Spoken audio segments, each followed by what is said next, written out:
Hey Kurtis, it's Shane. I hope you're well. Thank you for getting in touch. I just wanted to show you a live demonstration of my application from the iPhone. So this is already available to download on the App Store. It's already received approval. The beta version has, which about 30 people have already used. So I'm going to access the application now. LYVE-LINE is in the bottom right-hand corner. So when it opens up, this is what greets a user who has already created an account. So you have the option to browse and you have the option to post. And what you're browsing or posting is activities that other people have posted up to 2 days into the future that you can engage in spontaneously in your area, but only 48 hours into the future. So these are lightweight one-on-ones that can range from anything to tennis, from something more open-ended like a portal to Narnia. So to show you how this works, I'm going to access the post option. So this is the post activity screen. So you have an activity search bar here and you can click it and you will get a drop down menu. And you can pick any one of these activities. So we have things from art walk to afternoon tea to bake a cake to berries on a bench. We have very straightforward activities, and then we have open-ended, playful, transgressive, or mysterious ones.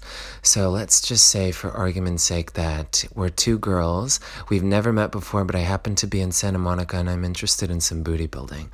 So I'm going to click that. So I'm going to click day. And so we have today, tomorrow, and day after. And the reason I really only saw fit to go 2 days into the future is if it's longer than that, most people probably are going to forget about it, at least if it's with someone they don't know. So 2 days into the future is about all that we can get away with here, where people have a reasonable chance of honoring the commitment. So let's pick day after. Start time, let's say about, 5:05 after work. We're going to say city. Let's do Marina Del Rey, where I am. And venue, let's do Equinox, which is my gym.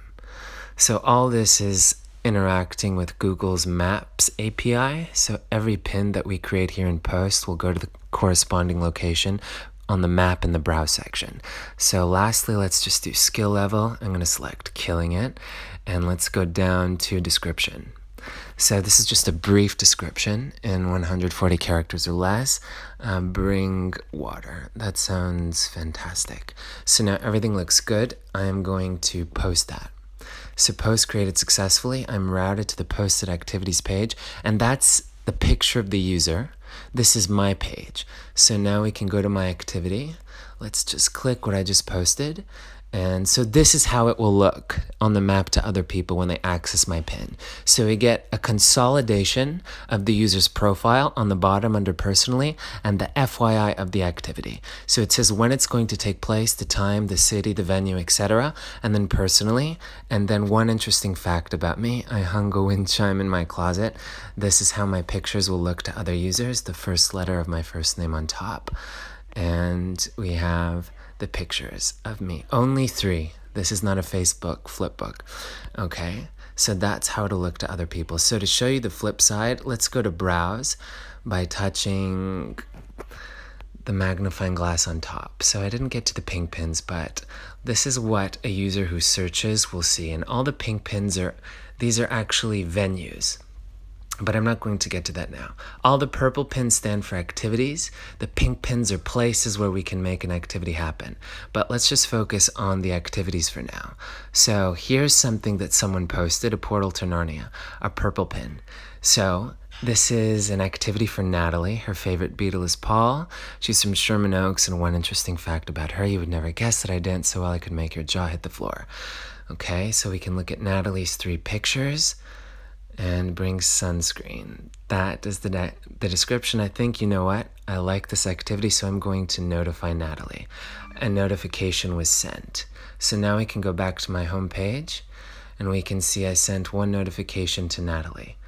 Now, alternatively, when I receive a notification from someone else who responded to an activity that I posted, it comes up here in receive notifications. This is just a courtesy note that lets you know that if I do not schedule this activity, this user's notification will disappear and I can never get in touch with them. So Natalie sent me a notification from my activity before it's too late. So I can get in touch with her. Only I can do this as the host and send her a text if I wanted to. I don't want to schedule it. or I can go and directly create the activity and schedule it with her. So let's say I want to go ahead and do that. I want to keep it live for others if I want other people to get in touch. That seems like a good idea. Okay, cool. So this activity has been scheduled, and Natalie will also receive a corresponding bar representing that scheduled activity. And if we access it, it gives us all the information telling us when it's going to take place. So no, this is not like Tinder. It's more a spontaneous event generator for people up to 48 hours into the future for lightweight one-on-ones. So it's different than Meetup. Meetup is based on 30 people. And also, you cannot find people here. You cannot search for people. You can only search for activities. And this is great because this gets around the problem that's created when you only have the ability to assess people by their picture. Like Bumble or Tinder, you can only look at people by their picture, by how hot they are. So that's going to be your standard. That tells you whether you want to go with someone or not. But if you introduce another standard like an activity, suddenly a user has an option of considering the worthwhileness of someone in a way beyond just their looks. So it opens it up more.